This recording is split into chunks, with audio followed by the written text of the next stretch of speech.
Jamen det, jeg har fået af Mindless undervisning, det er, at jeg til hverdag har nogle redskaber nu, som jeg kan bruge, når jeg står i konkrete problemstillinger med mine medarbejdere. Udfordringer, som de har i deres hverdag, hvor de har brug for noget sparring. Og det har gjort det væsentligt lettere for mig at agere i forhold til dem og deres hverdag. Jamen, hvis jeg skal tænke over noget, jeg konkret er blevet bedre til i hverdagen, så er det helt klart at inddrage medarbejderne i arbejdet, i deres hverdag. Sådan så jeg ikke tager beslutninger på deres vegne, men at de i stedet for faktisk er med til at løse opgaverne med deres egne metoder og deres egen måde at gøre tingene på.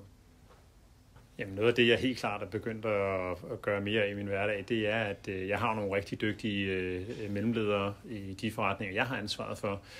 Og det her med at inddrage dem i beslutningerne, i stedet for, at jeg måske førhen havde tendens til, at man gerne selv vil gøre tingene, så står jeg lige pludselig nu med nogle medarbejdere, der er i en relativt ung alder faktisk, er gjort til mellemledere, og lige pludselig har succes med det her, fordi at de får lov til at bidrage med deres måde at gøre tingene på. Der er ikke nogen tvivl om, at det har gjort mit job væsentligt nemmere, det her Mindless. Det har det ud fra, at jeg klart har lært, hvordan jeg skal bruge min tid. Jeg står med nogle dygtige medarbejdere omkring mig, som har forstået deres opgaver, fordi jeg har været væsentligt bedre kvad Mindless til at sørge for, at de ikke er i tvivl om, hvad de skal i hverdagen.